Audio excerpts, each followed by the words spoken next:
இன்றைய தினம் தேர்தல் அறிவிக்கப்பட்டு முதலாக மயிலாப்பூர் சட்டமன்ற தொகுதியில் உங்களை சந்திப்பதிலே மிகுந்த மகிழ்ச்சி.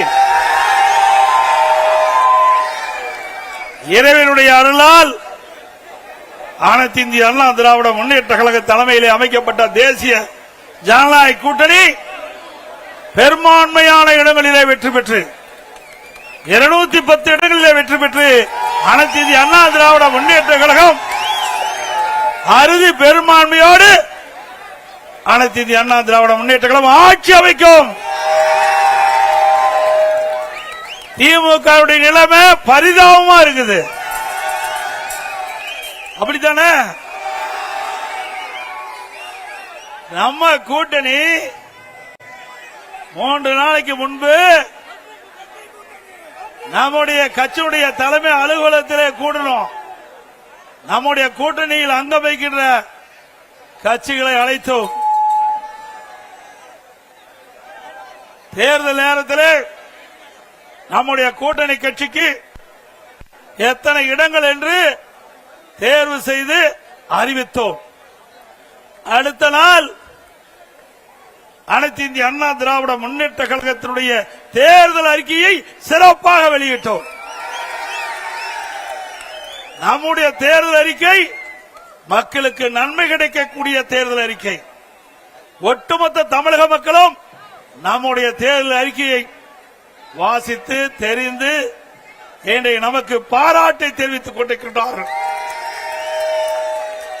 அந்த அளவுக்கு ஒரு சிறப்பான தேர்தல் அறிக்கையை, நாட்டு மக்களுக்கு நன்மை கிடைக்கக்கூடிய தேர்தல் அறிக்கையை அனைத்து இந்திய அண்ணா திராவிட முன்னேற்ற கழகம் வெளியிடப்பட்டுகின்றது. அடுத்தது உடனடியாக அனைத்து இந்திய அண்ணா திராவிட முன்னேற்ற கழகம் நம்முடைய கூட்டணி கட்சியினுடைய தலைவர்களை அழைத்து பேச்சுவார்த்தை நடத்தி எந்தெந்த தொகுதியில் எந்தெந்த கட்சியை போட்டியிடும் என்ற பேசி ஒருமித்த கருத்தோடு இன்றைய தினம் நாம் வெளியிட்டிருக்கிறோம். அது மட்டுமல்ல, அனைத்து இந்திய அண்ணா திராவிட முன்னேற்ற கழகம் முதற்கட்ட வேட்பாளர் பட்டியலில் அறிவிக்கப்பட்ட கட்சி அண்ணா திமுக கட்சி.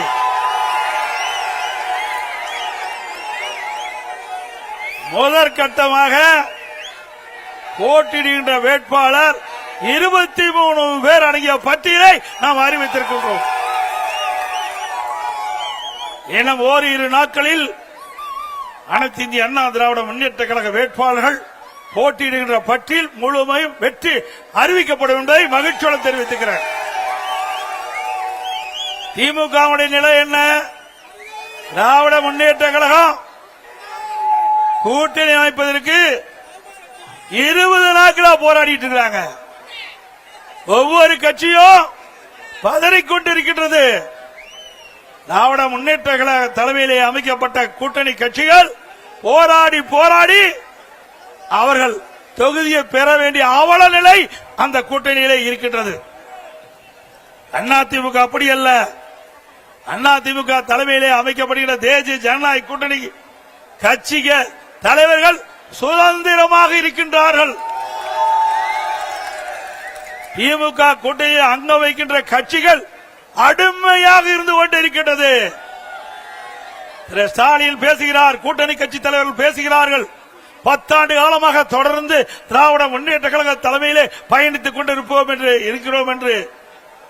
ஆக 10 ஆண்டு காலம் திராவிட முன்னேற்ற கழகத்திற்கு அடிமையாக இருந்து கொண்டிருக்கின்றீர்கள். இப்படி அடிமையாக இருந்த காரணத்தினால்தான் 2021 சட்டமன்ற பொதுத் தேர்தலில் திராவிட முன்னேற்ற கழக தலைமையிலே அமைக்கப்பட்ட கூட்டணிக்கு ஒதுக்கப்பட்ட இடத்தை விட குறைவான இடத்தை பெற்றிருக்கின்றீர்கள். ஆக திராவிட முன்னேற்ற கழக தலைமையிலே அமைக்கப்பட்ட கூட்டணி கட்சியை சேர்ந்த தலைவர்களை எண்ணி பார்க்க வேண்டும். உங்களிடத்திலே திராவிட முன்னேற்ற கழகத்திற்கு ஆட்சி அதிகாரம் இருக்கின்ற போது திராவிட முன்னேற்ற கழக ஆட்சியை புகழ்ந்து பாட வேண்டும் என்று உங்களை பயன்படுத்திக் கொண்டார்கள். ஆனால் தேர்தல் வருகின்ற பொழுது உங்களுக்கு தகுந்த அந்தஸ்தை கொடுக்காத கட்சி திராவிட முன்னேற்ற கழக கட்சி.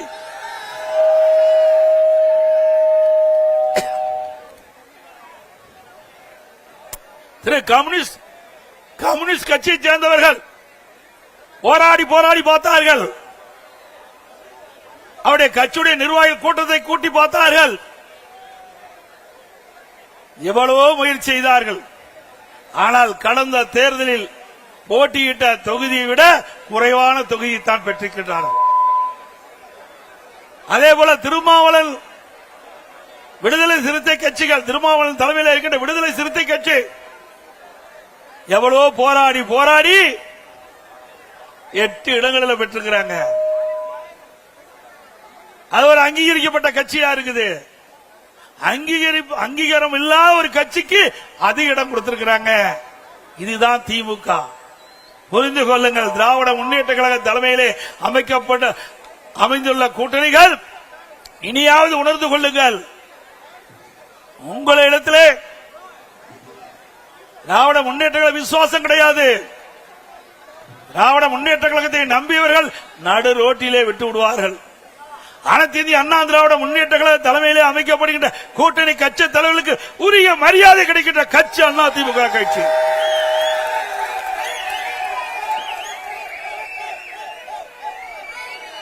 இன்றைய தினம் 5 ஆண்டு காலம் திராவிட முன்னேற்ற கழகம் ஆட்சி செய்தது. 5 ஆண்டு காலம் திராவிட முன்னேற்ற கழகம் ஆட்சி செய்தது. நாட்டு மக்களுக்கு என்ன செய்தார்கள்? இவருடைய ஆட்சியிலே மக்களுக்கு துன்பம்தான் மிஞ்சியது. திராவிட முன்னேற்ற கழகம் என்றால் குடும்ப கட்சி, வாரிசு அரசியல், குடும்பத்துக்காக இருக்கின்ற கட்சி திமுக கட்சி, மக்களுக்காக இருக்கின்ற கட்சி அண்ணா திமுக கட்சி. பொன்மனச்செம்மல் புரட்சி தலைவர் எம்ஜிஆர் அவர்கள் தீய சக்தி திமுகவை வேரோடு அழிக்க வேண்டும் என்ற அடிப்படையிலே அண்ணா திமுக என்ற இயக்கத்தை தோற்றுவித்தார். அனைத்து இந்திய அண்ணா திராவிட முன்னேற்ற கழகத்தை மாற்றி அமைத்தார். பொன்மனச்செம்மல் புரட்சி தலைவர் எம்ஜிஆர் அவர்கள் அவர் ஆட்சி செய்த போது நாட்டு மக்களுக்கு பல்வேறு திட்டங்களை கொண்டு வந்து ஏழை எளிய ஒடுக்கப்பட்ட நசுக்கப்பட்ட தாழ்த்தப்பட்ட மக்கள் இன்றைக்கு தமிழகத்தில் ஏற்றப்பட்டு கேட்டு சொன்னால் நம்முடைய தலைவர்கள் போட்ட திட்டம் புரட்சி தலைவர் எம்ஜிஆர் காலத்திலும் சரி, இதே புரட்சி தலைவி அம்மா அவர்கள் ஆண்ட போதும் சரி, இருவரும் தலைவர்கள் முதலமைச்சர் இருந்த காலத்திலே தமிழ்நாடு மற்ற மாநிலத்திற்கு எடுத்துக்காட்டாக விளங்கியது. அந்த இருவரும் தலைவர்கள் பாதையிலேதான் இன்றைக்கு அனைத்து இந்திய அண்ணா திராவிட முன்னேற்ற கழகம் பயணித்துக் கொண்டிருக்கின்றது. சிந்தித்து பாருங்கள். இதே புரட்சி தலைவி அம்மா அவர்கள் தமிழகத்துடைய முதலமைச்சர் இருந்த காலகட்டத்திலே எத்தனையோ திட்டங்களை கொண்டு வந்து நாட்டு மக்கள் நன்மை பெற்றிருக்கின்றார்கள். 5 ஆண்டு திராவிட முன்னேற்ற கழக ஆட்சியிலே இந்த சென்னை மாநகர மக்களுக்கு என்ன செய்தார்கள்? ஒரு துரும்பை கூட கிள்ளி போடவில்லை. அனைத்து இந்திய அண்ணா திராவிட முன்னேற்ற கழக ஆட்சியிலே கொண்டு வரப்பட்ட திட்டங்கள் ஸ்டிக்கர் ஒட்டி அந்த திட்டத்தை கூட முழுமையாக நிறைவேற்றப்படவில்லை. ஆங்காங்கே அண்ணா திமுக ஆட்சியில் கொண்டு வந்த திட்டம் முடிவு பெற்று துவக்கி வைத்துக் கொண்டிருக்கிற காட்சிதான் இன்றைய திமுக ஆட்சியிலே பார்க்கப்படுகிறது. மழைநீர் வடிகால் வசதி அனைத்து இந்திய அண்ணா திராவிட முன்னேற்ற கழகத்திலே மாண்புமிகு புரட்சி தலைவி அம்மாள் தமிழகத்துடைய முதலமைச்சராக இருந்த பொழுது கொண்டு வரப்பட்ட திட்டம் சுமார் 2400 கிலோமீட்டர் தூரம் வடிகால் வசதி செய்து கொடுக்கப்பட்டது. இன்றைக்கு கனமழையால் சென்னை மாநகர மக்கள் பாதிக்கக்கூடாது, பெய்கின்ற மழைநீர் முழுவதும் வெளியேற்றப்பட வேண்டும் என்ற அடிப்படையில் மழைநீர் வடிகால் பணி மேற்கொள்ளப்பட்டது அனைத்து இந்திய அண்ணா திராவிட முன்னேற்ற கழக ஆட்சியிலே. அதிலே 4 பிரிவாக பிரிக்கப்பட்டது. பேஸ் 1 பேஸ் 2 இரண்டும் அண்ணா திமுக ஆட்சியிலே நிறைவேற்றப்பட்டது. பேஸ் 3 பேஸ் 4 ஆட்சி மாற்றம் திராவிட முன்னேற்ற கழகம் ஆட்சிக்கு வந்தது. இதுவரை முழுமையாக வடிகால் வசதி பணிகள் நிறைவேற்றப்படவில்லை. 2 ஆண்டுக்கு முன்பே இன்றைய முதலமைச்சர் திரு ஸ்டாலின் அவர்களும் தமிழக உள்ளாட்சித்துறை நகர்ப்புற வளர்ச்சித்துறை அமைச்சர் அவர்களும் சென்னை மாநகரத்தில் இருக்கின்ற அமைச்சர் பெருமக்களும்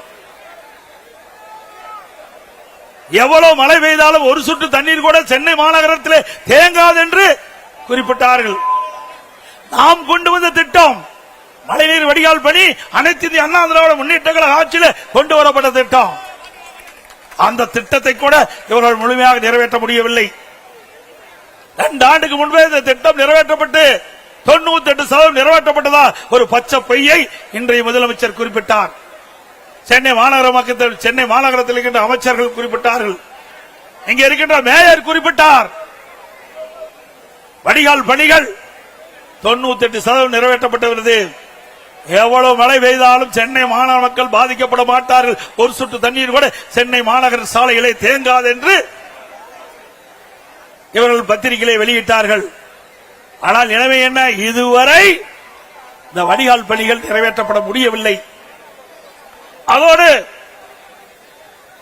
அனைத்து இந்திய அண்ணா திராவிட முன்னேற்ற கழக ஆட்சியில்தான் ஒரு பிரமாண்டமான திட்டத்தை நாம் கொண்டு வந்தோம். மெட்ரோ ரயில் திட்டம் கட்டம் 2 இந்தியாவிலேயே ஒரே திட்டத்திற்கு 63 கோடி ரூபாய் பெற்ற ஒரே அரசு அனைத்து இந்திய அண்ணா திராவிட முன்னேற்ற கழக அரசாங்கம். இதுவரை இந்தியாவிலே ஒரு திட்டத்திற்கு 63 கோடி ரூபாய் 63,000 கோடி மத்திய அரசு அனுமதி வழங்கியது கிடையாது.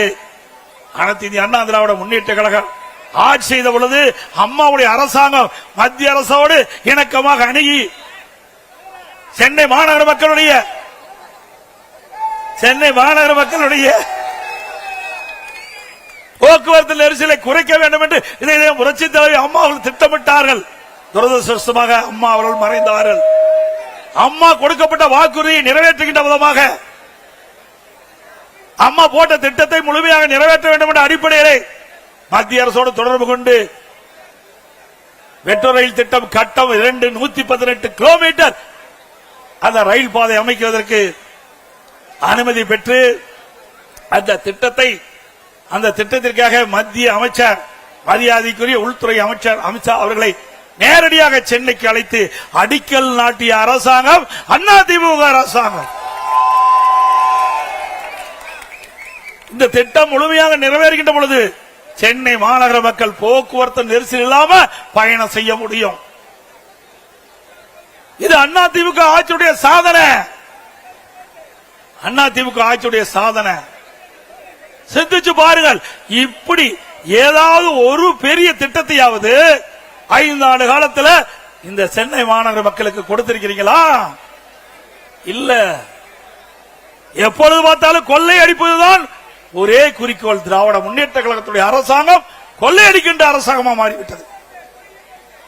கலெக்ஷன், கமிஷன், கரப்ஷன், இதுதான் தாரக மந்திரம் திமுக. இதைத்தான் அவர்கள் 5 ஆண்டு காலம் செய்தார்கள்.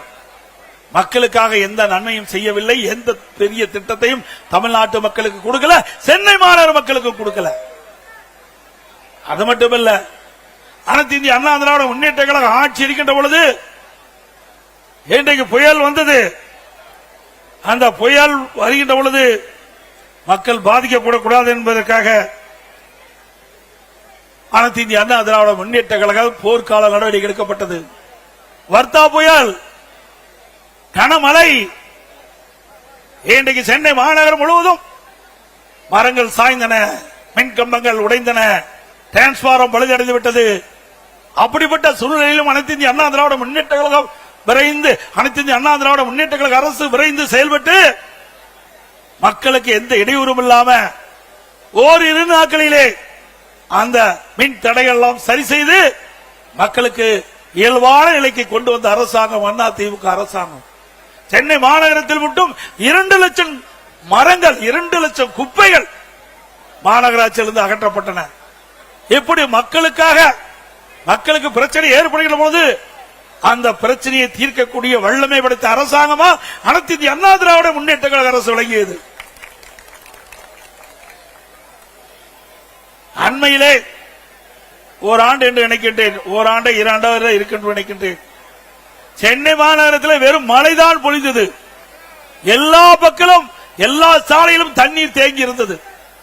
அப்பொழுது ஒரு பெண்மணி சாலையிலே நடந்து கொண்டு சென்று கொண்டிருந்த பொழுது அந்த பெண்மணி சொன்னார், ஸ்டாலின் தான் வந்தாரு, ஸ்டாலின் தான் வந்தாரு, நீச்சல் அடிக்க விட்டார். அப்படிப்பட்ட நிலைமைதான் சென்னை மாநகரத்தில் விளங்கி கொண்டிருக்கின்றது. இன்றைக்கு ஸ்டாலினுடைய ஆட்சியில குடும்பத்தில் இருக்கின்றவர்கள் அதிகார மையங்கள் 4 அதிகார மையம். ஒன்று முதலமைச்சர் ஸ்டாலின், 2 துணை முதலமைச்சர் உதயநிதி அவர்கள், 3 திரு ஸ்டாலினுடைய மருமகன் சபரீஸ்வரன், 4 திரு ஸ்டாலினுடைய மனைவி மரியாதைக்கு துர்கா அவர்கள். 4 அதிகார மையங்கள் தமிழகத்தை ஆட்டி படைத்துக் கொண்டிருக்கின்றது. இந்த 4 அதிகார மையங்களுக்கும் முடிவு கட்டுகின்ற தேர்தல் வருகின்ற சட்டமன்ற பொது தேர்தல்.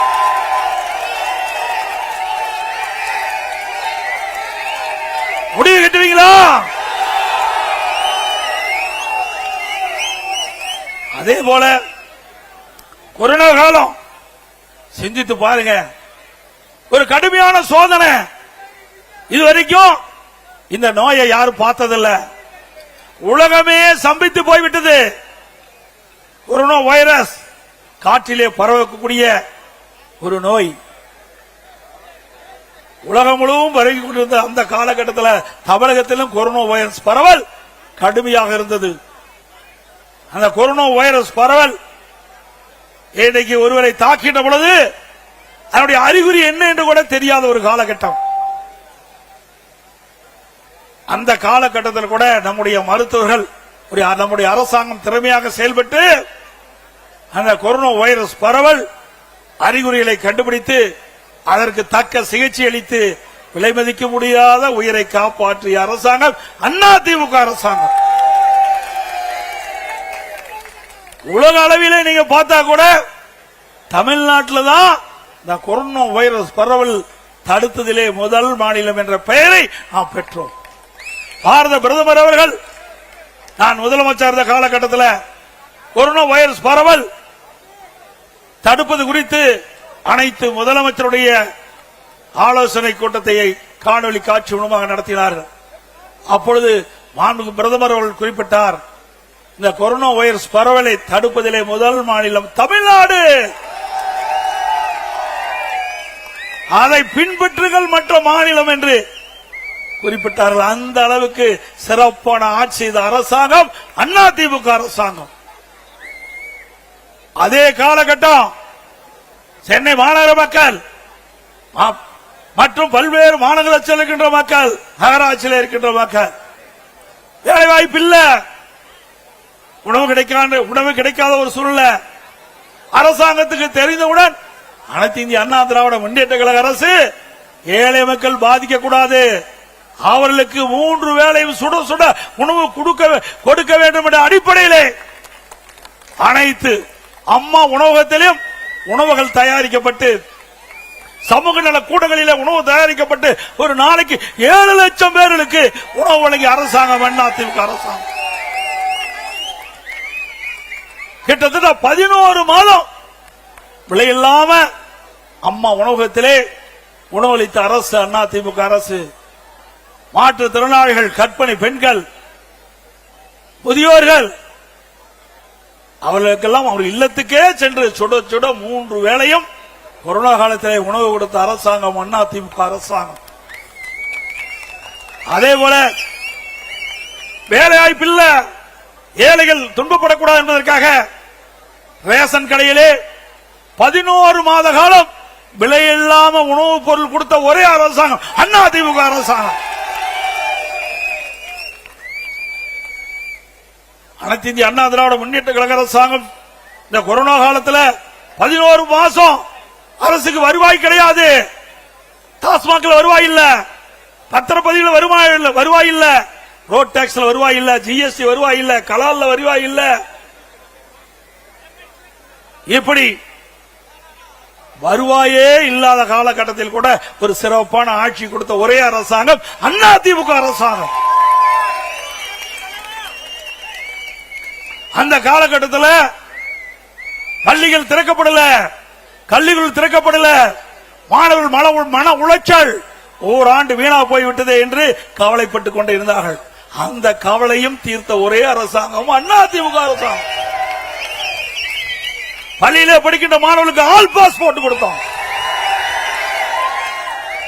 கல்லூரியிலே படிக்கின்ற மாணவர்களுக்கு ஆன்லைன்ல வகுப்பு நடத்தினோம். ஆன்லைன்ல தேர்வு, சிறப்பா கல்வி கட்டுறாங்க, சிறப்பா ஆன்லைன்ல தேர்வு எழுதி தேர்ச்சி பெற்றாங்க. இளைஞர்களையும் காப்பாற்றிய அரசு, மாணவர்களையும் காப்பாற்றிய அரசாங்கம் அதிமுக அரசாங்கம். இப்படி ஏதாவது ஒரு திட்டத்தையாவது இந்த ஆட்சியை பார்க்க முடிகிறதா? இப்படி ஏதாவது ஒரு திட்டத்தையாவது செயல்படுத்தி காட்டினார்களா? சிந்தித்து பாருங்கள். அது மட்டுமல்ல, திராவிட முன்னேற்ற கழகம் சுமார் 525 அறிவிப்புகள் 2021 சட்டமன்ற பொதுத் தேர்தலில் அறிவித்தார்கள். அந்த 525 அறிவிப்புகளை 4 ஒரு பங்கு அறிவிப்பு கூட இதுவரைக்கும் நிறைவேற்றல. ஆனா ஸ்டாலின் எப்பொழுது பார்த்தாலும் ஸ்டாலின் அமைச்சர் சகாக்கள் திராவிட முன்னேற்ற கழகம் அறிவிக்கப்பட்ட அறிவிப்புகள்ல 98% அறிவிப்புகள் நிறைவேற்றப்பட்டதாக ஒரு பச்சை பொய் சொல்லிட்டு இருக்காங்க. நிறைவேற்றிருக்காங்களா? பொய் தானே. இன்றைக்கு நம்முடைய நகரத்தில் இருக்கின்ற வாழ்கின்ற மக்கள் அவருடைய கல்விக்காக வங்கியிலே கடன் வாங்கின கடன் ரத்து பண்ணிருக்காங்களா? இது திராவிட முன்னேற்ற கழக தேர்தல் அறிக்கையிலே குறிப்பிட்டிருக்கார்கள். திராவிட முன்னேற்ற கழகம் ஆட்சிக்கு வந்தா அந்த கல்வி கடன் ரத்து செய்யல. அதோட திராவிட முன்னேற்ற கழகம் ஆட்சிக்கு வந்த உடனே நீட் தேர்வு ரத்து பண்ணாங்களா? அதோட நீட் தேர்வு விலக்கு பெறுவதற்கு ரகசியம் இருக்கின்ற என்று இன்றைய துணை முதலமைச்சர் அன்றைய தினம் சொன்னார் தேர்தல் நேரத்தில். ஆனா ரகசியத்தை சொல்லிட்டார் முதலமைச்சர். இந்த 2 சட்டமன்றத்திலே குறிப்பிட்டார். நீதிமன்றத்தில் தீர்ப்பு வந்த காரணத்தினால எங்களால நீட்டுக்கு விதிவிலக்கு பெற முடியாது என்று ரகசியத்தை போட்டு உடைச்சிட்டார். நல்லா சிந்திச்சு பாருங்க. 2021 சட்டமன்ற பொதுத் தேர்தலில் வீதி வீதியாக இன்றைக்கு இருக்கிற முதலமைச்சரும் அவருடைய மகன் உதயநிதி அவர்களும் வீதி வீதியா பேசினாங்க. திராவிட முன்னேற்ற கழகம் ஆட்சிக்கு வந்தால் நீட் தேர்வு ரத்து செய்யப்படும் என்ற வாக்குறுதியை கொடுத்து இந்த இளைஞர்களையும் அவருடைய பெற்றோர்களை ஏமாற்றி வாக்குகளை பெற்று ஆட்சிக்கு வந்து அந்த மக்களை மறைந்த அரசாங்கம், மறந்த அரசாங்கம் திமுக அரசாங்கம். சிந்தித்து பாருங்க. எந்த அறிவிப்பை நிறைவேற்றிக்கிறாங்க? ஒண்ணும் கிடையாது.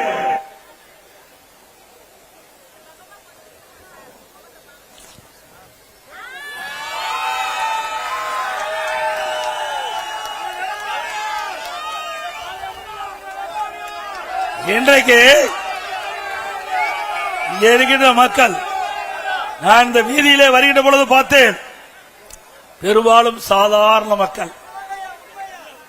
நான் கிராமத்திலே வாழ்ந்தவன், கிராமத்திலே பிறந்து வாழ்ந்தவன், ஏழைகளுடைய கஷ்டத்தை நன்கு உணர்ந்தவன், அவர்களோடு வாழ்ந்தவன், அவளுக்கு அவரு கஷ்ட நஷ்ட துன்பம் துயரம் வேதனைகளை பகிர்ந்து கொண்டவன். அந்த அடிப்படையில் எங்களுடைய ஆட்சி நடைபெற்றது. இன்றைய ஆட்சியாளர்கள் அப்படி அல்ல. செல்வர்களுக்குத்தான் இந்த ஆட்சியிலே முதலிடம், புகலிடம், ஏழைகளுக்கு இல்ல. அதிமுக ஆட்சிக்கு வரை ஏழைகளுக்காக திட்டங்களை போட்டோம். திமுக ஆட்சி குடும்பத்திற்காக திட்டங்களை போட்டுக் கொண்டிருக்கின்றார்கள். தேர்தல் நேரத்தில் கொடுக்கப்பட்ட வாக்குறுதி, திராவிட முன்னேற்ற கழகம் ஆட்சிக்கு வந்தால் சொத்து வரி உயர்த்த மாட்டோம் என்று வாக்குறுதி கொடுத்து அந்த வாக்குறுதியின் அடிப்படையில் மக்களை ஏமாற்றி வாக்குகளை பெற்று ஆட்சிக்கு வந்த பிறகு சொத்து வரி உயர்த்திய ஒரே அரசாங்கம் திராவிட முன்னேற்ற கழக அரசாங்கம். இன்றைக்கு வீட்டு வரி 100% உயர்வு. இங்க இருக்கிற வீடு என்றால் 1000 ரூபாய்க்கு வரி செலுத்திக் கொண்டிருந்தால் இப்பொழுது 2000 ரூபாய் திமுக ஆட்சியிலே வரி செலுத்த வேண்டும். அதே போல இங்க இருக்கின்ற கடை அதிமுக ஆட்சியிலே இன்றைக்கு குறைந்த வரி செலுத்தப்பட்டது. ஆனால் திராவிட முன்னேற்ற கழக ஆட்சியிலே 180% வரியை உயர்த்திருக்கின்றார்கள். ஆண்டுக்கு 6% வீட்டு வரி உயர்வு, கடை வரி உயர்வு. இப்படிப்பட்ட கொடுங்கோல் ஆட்சி தேவையா? 100%, 150%, ஆண்டுக்கு 6% உயர்த்தப்பட்டு சொன்னால் அந்த மக்கள் எப்படி பிழைப்பார்கள்? அவர்கள் மீது, அவர்களுடைய தலை மீது இவ்வளவு பெரிய வரி சுமை சுமத்திய அரசாங்கம் அதிமுக அரசு. பிறகு மின்கட்டணம் இன்றைக்கு கடுமையாக உயர்த்தப்பட்டு விட்டார்கள். 52% மின்கட்டணத்தை உயர்த்தினார்கள். ஆண்டுக்கு 5% மின்கட்டண உயர்வு. எவ்வளவு மக்கள் தாக்கு பிடித்துக் கொண்டிருக்கிறார்கள். தேர்தல் நேரத்தில் கொடுக்கப்பட்ட வாக்குறுதியை அப்படியே அந்தர்பல்ட்டி அடித்து மக்களை வாட்டி வதைக்கின்ற அரசாங்கமாக இன்றைக்கு விடியா திமுக அரசு இருந்து கொண்டிருக்கின்றது. இன்றைக்கு சிறு குறு நடுத்தர தொழில்களை செய்ய முடியல. மின்கட்டண உயர்வு. இன்றைக்கு சென்னை மாநகர மக்களை பொறுத்த வரைக்கும் வீடு கட்ட வேண்டியதாலும் சரி, கடை கட்டுவதாலும் சரி, கட்ட வேண்டும் என்றாலும் சொல்லி அப்ரூவ் வாங்க வேண்டும். சென்னை மாநகராட்சியிலே அதற்கு கட்டிட அனுமதி பெற வேண்டும்.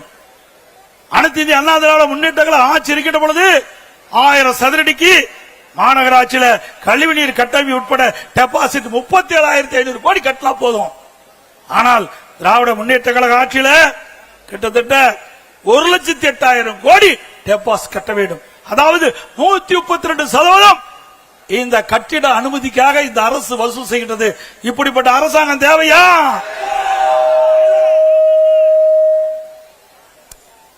இங்கே சென்னை மாநகர மக்களை பொறுத்த வரைக்கும்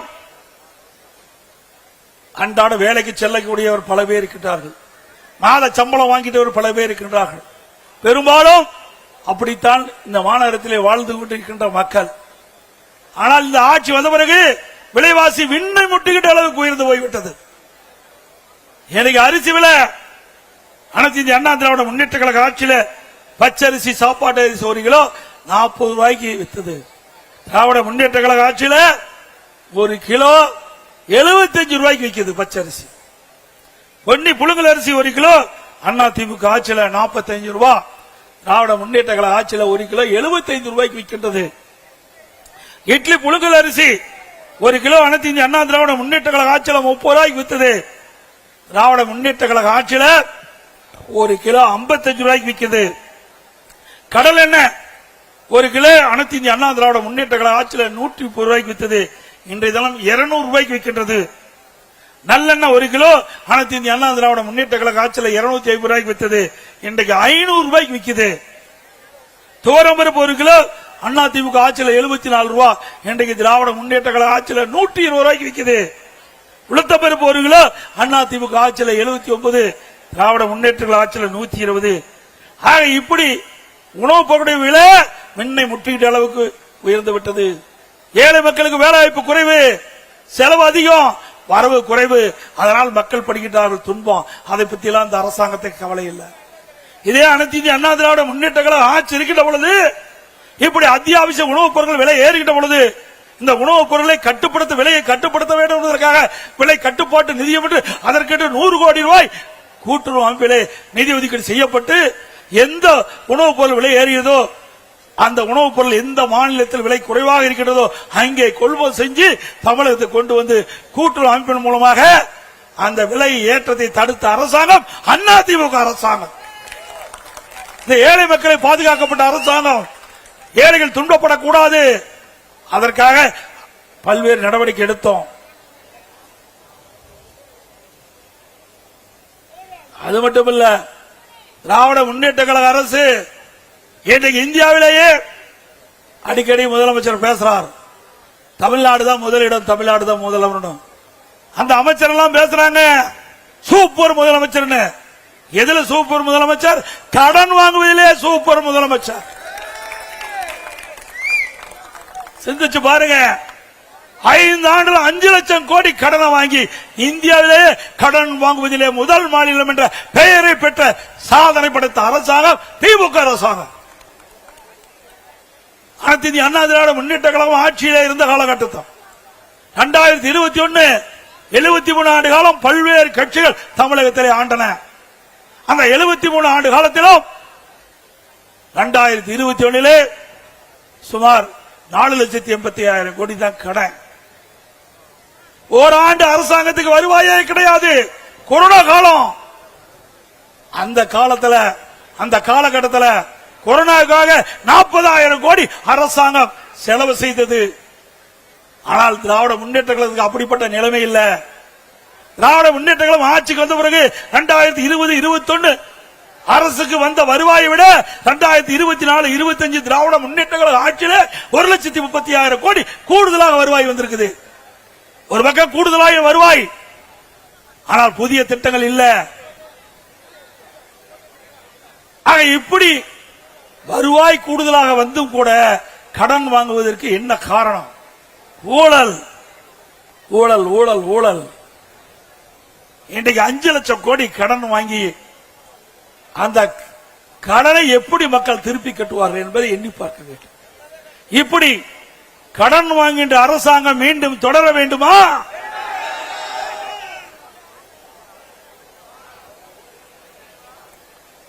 எவ்வளவோ பிரச்சனை நாட்டில் இருக்குது.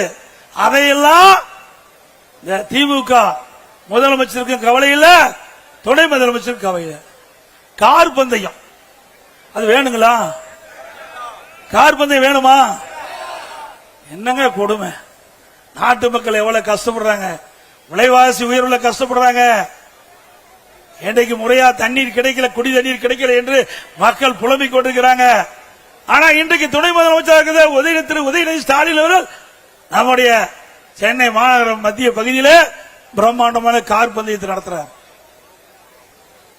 பல நூறு கோடியிலே கார் பந்தயம் நடத்திக்கிட்டு அரசாங்கம் தொடர வேண்டுமா? யாருடைய பணம்? மக்களுடைய வரி பணம். பிறகு திரு ஸ்டாலின் அவர்கள் அவருடைய தந்தைக்கு ஞாபகார்த்தமா பேனா வைக்கிறார். நீங்க பேனா வைங்க, நாங்க வேண்டான்னு சொல்லல. அவருடைய திராவிட முன்னேற்ற கழகம் ட்ரஸ்ட் வச்சிருக்கிறாங்க. குடும்பத்தில் ஒரு ட்ரஸ்ட் வச்சிருக்கிறாங்க. 8,000 கோடி இருக்குது. திராவிட முன்னேற்ற கழகம் அந்த திரு கருணாநிதி குடும்பத்திற்கு ட்ரஸ்ட்ல 8,000 கோடி இருக்குது. அதுல பேனா வைங்க. யார் வேண்டாங்கிறா? மக்களுடைய வரி பணத்துல எழுதாத பேனாவை நடுக்கடல கொண்டு வைக்கிறாங்க. இது நியாயமா? எழுதாத பேனா எங்க வச்சா என்ன? நீங்க அடக்கம் பண்ண அங்க மெரினா பீச்சில் அவருடைய நினைவிடத்தில் முன்னாடி ஒரு 2 கோடி பேனா வைங்க. யார் வேண்டாங்கிறா? திரு ஸ்டாலின் அவர்களே, மக்களுடைய வரி பணத்தை ஊதாரி தனமாக செலவு செய்கின்ற அரசாங்கம் மீண்டும் தொடர வேண்டுங்களா? எல்லாத்துக்கும் மேல இன்றைக்கு திருடர்கள் மக்கள்கிட்ட நகை பிடுங்குவாங்க, பணத்தை கொள்ளையடிப்பாங்க. ஆனா திமுக ஆட்சியில உடல் உறுப்புல திருடுறாங்க. உடல் உறுப்ப திருடுறாங்க. அது யார் திருடுறா? திமுக எம்எல்ஏ. கொடுமை அல்லவா?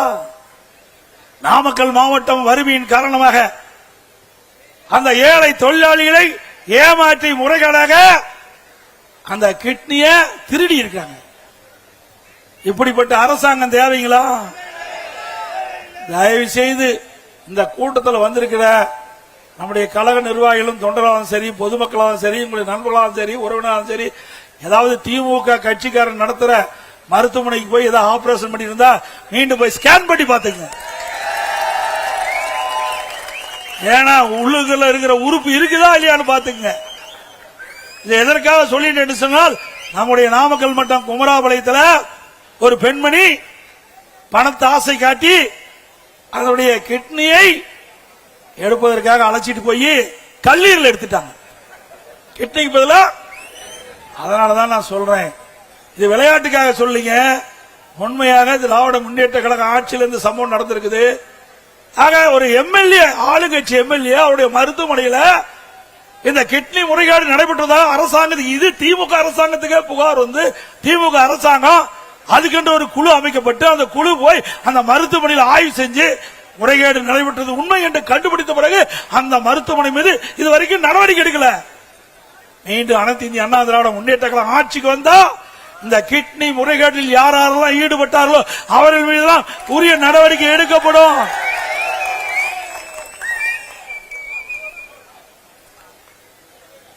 எனக்கு எது கிடைக்குதோ இல்லையோ கஞ்சா கிடைக்குது. எல்லாத்தையும் கஞ்சா கிடைக்காத இடமே இல்லை. இன்றைக்கு தமிழகத்தில் சட்ட ஒழுங்கு சீரழிவதற்கு காரணமே இந்த போதை விற்பனை தான்.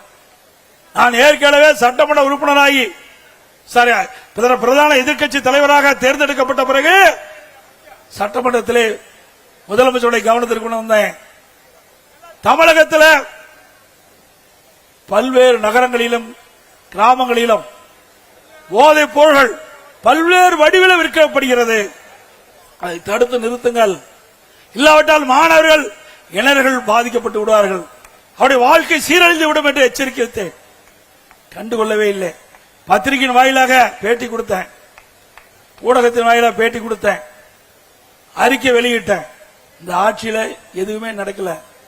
இன்றைக்கு தமிழகத்தில் ஏற்படுகின்ற குற்றங்களுக்கு காரணம் இந்த போதை ஆசாமியால்.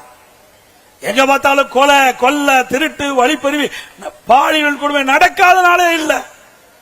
எல்லாவற்றிற்கும் காரணம் இந்த போதை ஆசாமிகள். இன்றைக்கு தமிழகத்தில் போதைப் பொருள் நடமாட்டம் அதிகரித்து விட்டதை கட்டுப்படுத்த திராணியற்ற அரசாங்கம் மீண்டும் தொடர வேண்டுமா? ஒரு நாடு வளம் பெற வேண்டும், ஒரு நாடு செழிக்க வேண்டும், ஒரு நாடு பொருளாதாரத்தில் ஏற்றப்பட வேண்டும் என்று சொன்னால் சட்ட ஒழுங்கு சிறப்பா இருக்கணும். எந்த ஒரு மாநிலத்தில் எந்த ஒரு நாட்டில் சட்ட ஒழுங்கு சிறப்பா இருக்குதோ அந்த நாடு வளரும். ஆனால் தமிழகம் சீரழித்துக் கொண்டிருக்கின்ற நிலை தமிழகத்திலே பார்க்கப்படுகிறது.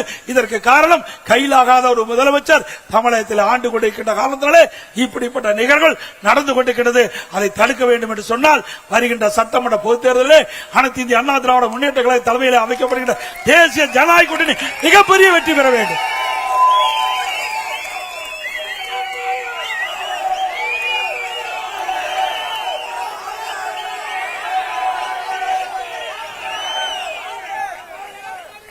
இன்றைய தினம் சென்னை மாநகரத்தில் பல்வேறு குற்றச்சம்பவங்கள் நடைபெற்றுக் கொண்டிருக்கின்றன. இந்த ஆட்சியாளர் தடுத்து நிறுத்த முடியல.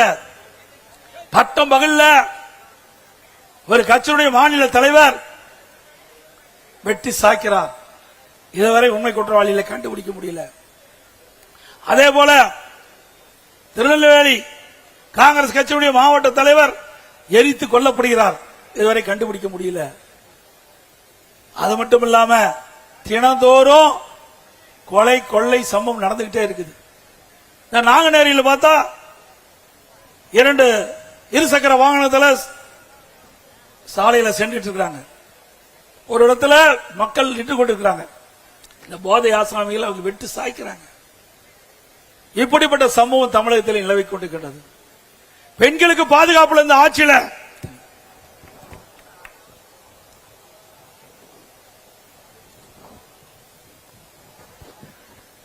திராவிட முன்னேற்ற கழக ஆட்சியில பெண் பிள்ளைகள் வெளியிலே சென்று வீடு திரும்பினா தான் நிஜம்.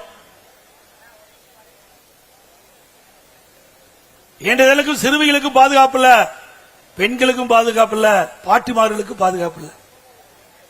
இவ்வளவு மோசமான ஆட்சி இந்தியாவில் எங்கேயும் பார்க்க முடியாது. இன்னைக்கு அண்மையில பாத்தீங்கன்னா பல்வேறு சம்பவங்கள்.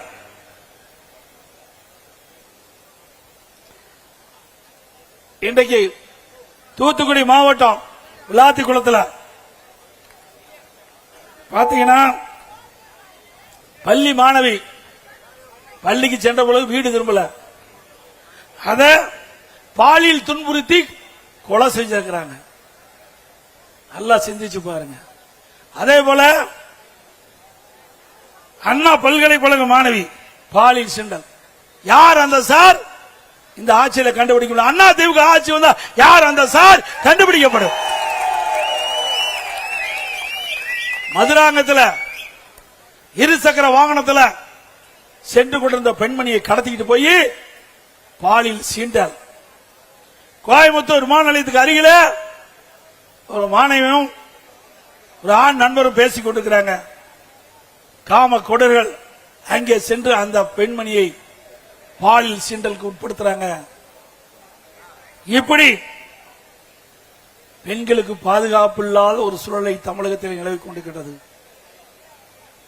இன்றைய தினம் தமிழகத்திலே திராவிட முன்னேற்ற கழகம் ஆட்சிக்கு வந்த பிறகு 6999 போச வாக்குகள் பதிவு செய்யப்பட்டிருக்கு சொன்னால் இந்த ஆட்சியிலே சிறுமிகளுக்கு பாதுகாப்பு இருக்குதா என்று சொல்லி எண்ணி பாருங்க. 6999 போக்சோ வழக்குகள் பதிவு செய்யப்பட்டிருக்கு சொன்னால் சிறுமிகளுக்கு இந்த ஆட்சி என்ன பாதுகாப்பு கொடுத்தது என்பதை எண்ணி பார்க்க வேண்டும். 2.5 வயது குழந்தை கிருஷ்ணகிரியிலே இன்றைக்கு பாலியல் சீண்டலுக்கு ஆளாக்கப்பட்டிருக்கிறார். இப்படி ஒரு மோசமான ஆட்சி, மக்களை பாதுகாக்க தவறிய ஆட்சி, குடும்பத்தை மற்றும் வளமாக செல்வ செழிப்பாக இருப்பதற்காக ஆட்சி செய்கின்ற ஒரே அரசாங்கம் திராவிட முன்னேற்ற கழக அரசாங்கம். அப்படிப்பட்ட அரசாங்கத்தை வருகின்ற சட்டமன்ற பொதுத் தேர்தலிலே அவர்களை ஓட ஓட விரட்டி தேர்தல் நேரத்திலே வெற்றி கொடியை நாட்டுவோம் என்ற நேரத்திலே தெரிவித்து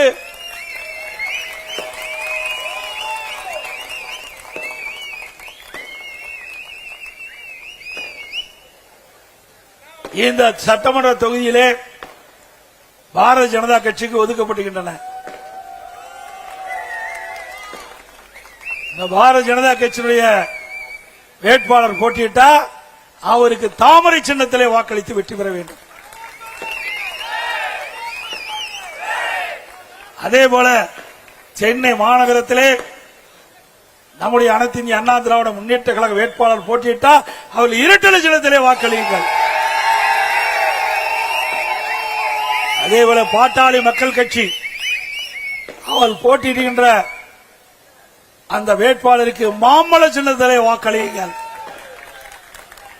அதோடு அம்மா மக்கள் முன்னேற்ற கழகத்தை போட்டியிடுகின்ற வேட்பாளருக்கு குக்கர் சின்னத்திலே வாக்களியுங்கள். ஆக நம்முடைய கூட்டணி கட்சிகள் போட்டியிடுகின்ற தொகுதியிலே இருக்கின்ற வாக்காளர் பெருமக்கள்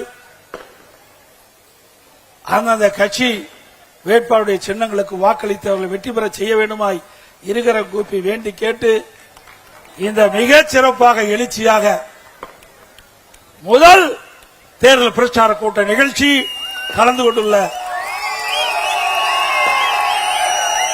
அனைத்து கழக நிர்வாகிகளுக்கும் நேரத்திலே நன்றி தெரிவித்து அதோடு அனைத்து இந்திய அண்ணா திராவிட முன்னேற்ற கழகம் ஆட்சிக்கு வந்தா இன்றைக்கு எல்லா குடும்பத்தில் இருக்கின்ற நம்முடைய குடும்ப தலைவிக்கு மாதந்தோறும் 2000 ரூபாய் வழங்கப்படும். அதே போல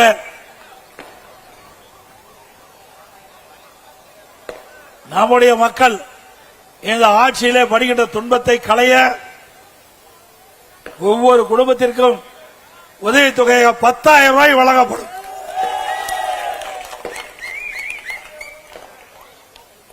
நகர பேருந்தில் தற்போது பெண்கள் கட்டணம் இல்லாமல் பயணம் செய்கின்றார்கள். அதே போல அதிமுக ஆட்சிக்கு வந்த பிறகு ஆண்களும் நகர பேருந்திலே கட்டணம் இல்லாமல் பயணம் செய்யலாம். குடும்ப அட்டைதாரருக்கு ஃப்ரிட்ஜ் வழங்கப்படும்.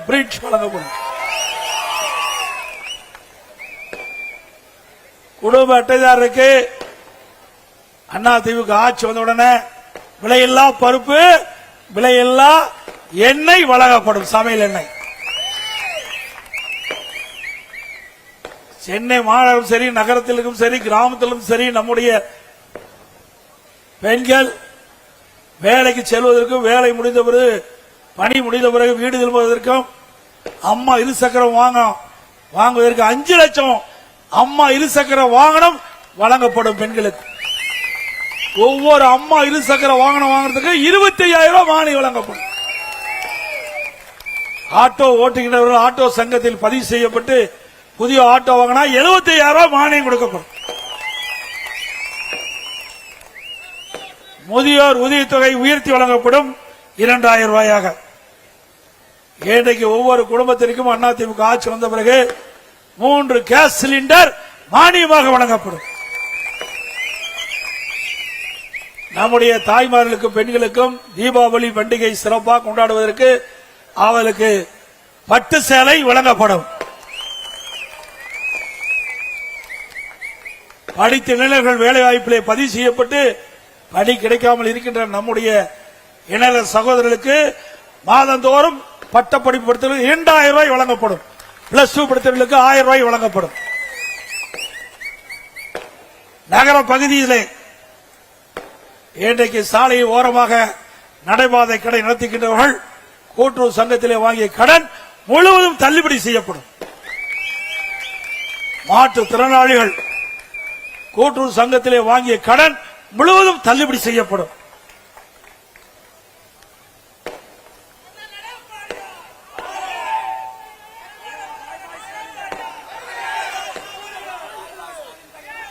மக்களை காப்போம், தமிழகத்தை மீட்போம். மக்களை தமிழகத்தை மக்களை தமிழகத்தை மக்களை தமிழகத்தை ஸ்டாலின் மாடல் அரசு, ஃபெயிலியர் மாடல் அரசு. Bye bye Stalin.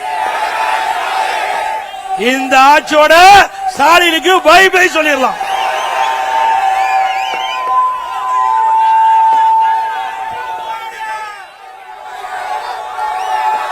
அதோட இந்த தேர்தல் பிரச்சார கூட்ட நிகழ்ச்சியை கலந்து கொண்டுள்ள மூத்த தலைமை கழக நிர்வாகிகள், மாவட்ட செயலாளர்கள், இந்த சிறப்பான முதலாக தேர்தல் பிரச்சார கூட்ட நிகழ்ச்சி ஏற்பாடு செய்த மாவட்ட அறிவிச்ச அசோக் அவர்களுக்கும்,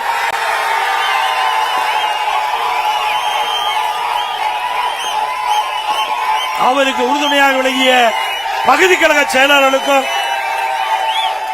வட்டக்கழக செயலாளர்களுக்கும்,